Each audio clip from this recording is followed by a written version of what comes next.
It is in 1916 that Jassasa went to work with British spies in Arabia. Lawrence of Arabia, of course, is the most well-known of them. These British spies were sent into Arabia, posing as Muslims. And they went to two actors in Arabia, two. One was Sharif al-Hussein, who was appointed by the Khalifa in Istanbul as the Sharif of the Hijaz, Makkah and Medina, in control. Makkah was under the control of an Arab battalion, but Medina was under the control of a Turkish battalion. And I wish I could understand why the Khalifa insisted on the Turkish battalion under the leadership of Fakhri Pasha to defend Medina. I don't know why. So when the British spies went to Hussein, they offered him the moon. They offered him the moon. We will liberate the land of the hated Ottoman Turks, and we will give you independence and freedom, and you will now become the king of the Arabs. Remember, Britain is not talking about Khilafah. No, we'll make you the king of the Arabs. And we also prepared to offer you a little, you know what, just £7 million. Huh? £7 million at that time is what Bill Gates has now. Sharif Hussein, the great-great-grandfather of Abdullah in Jordan now, then betrayed the Prophet Muhammad ﷺ, betrayed 1400 years of history of this ummah, violated the plain and clear command of Allah subhanahu wa ta'ala in the Quran in Suratul Ma'idah, in which He commanded us, Ya ayyuhalladhina amanu la tattakhizul yahuda wan nasara awliya. Do not take the Jews and do not take the Christians as your awliya. Do not establish an alliance with them in which you become dependent upon them and subservient to them. Do not do that, says Allah.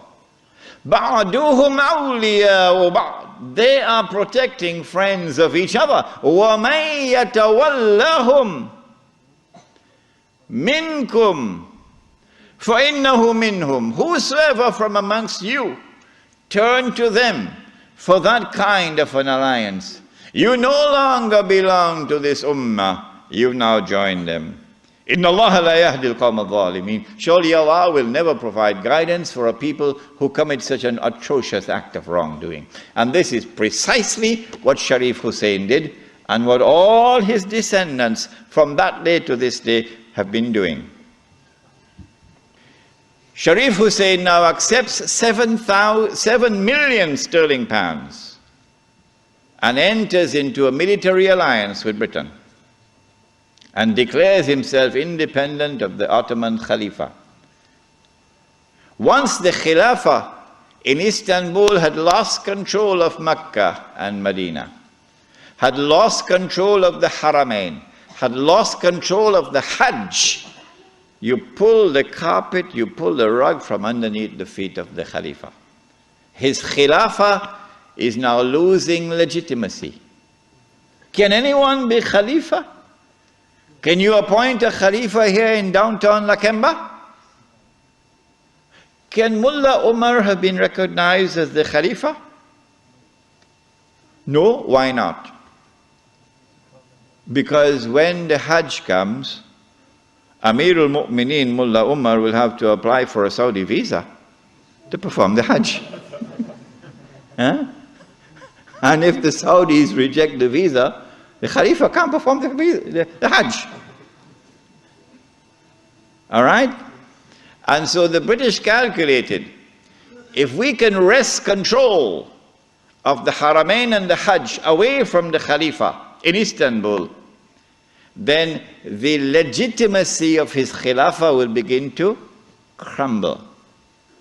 And so this was 1916.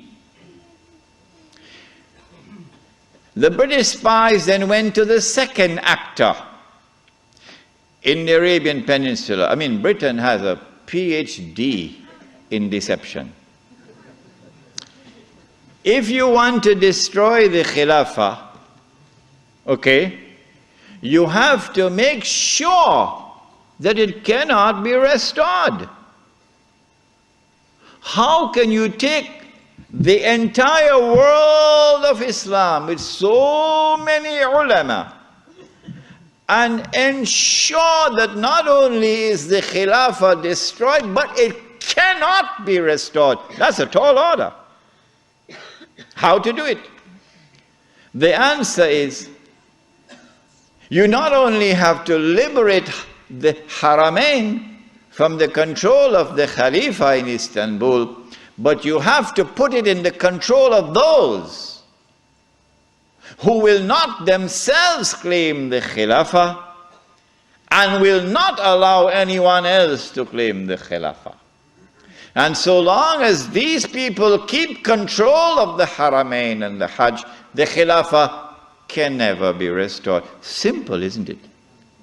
Simple, isn't it? And so that was why they had to make the trip to Riyadh to meet, what's his name? Abdul Aziz Ibn Saud. Correct name? Of course it's a correct name. Why are you afraid to mention it? But Abdul Aziz Ibn Saud did not control the Hijaz. So he couldn't command the check for £7 million. Huh? He had to be content with something less than that. So what the British offered to him was, if you would sign the same kind of agreement with us and violate the specific command in the Quran and betray Allah and His Messenger and betray the Ummah, if you will do that, we pay you £5,000 a month. Would you accept that? Abdul Aziz says, yes. Yes. And in 1916, Abdul Aziz ibn Saud signed an agreement with Britain. Yes. Which made of him a military ally of Britain, subservient to Britain. But when the Ikhwan, who were his military force, questioned him, how can you sign this agreement with Britain? And how can you accept this money from Britain, £5,000 a month? Abdul Aziz ibn Saud says, this is jizya.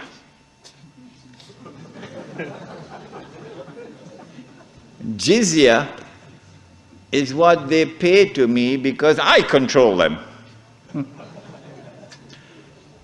It was dust in their eyes and they swallowed it. And so Abdul Aziz ibn Saud got away with it. Massive betrayal, and a very dangerous plan is now in place.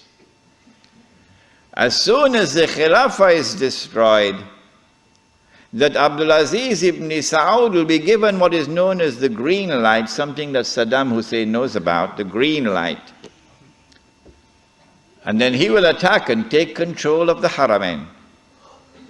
And when once he does that, he won't make the mistake of ever claiming the Khilafah for himself. And he will never allow anyone else to claim the Khilafah, because no one else can take the control of the Hijaz and the Haramayn from them, because they are supported by Britain. And so goodbye to the Khilafah. It's gone. It can never be restored. Never, never, never be restored. So long as Britain and the United States of America underwrite the security of the Saudi state, you can never, never, never restore the Khilafah. By 1919, the Ottoman Empire was in shambles, falling apart.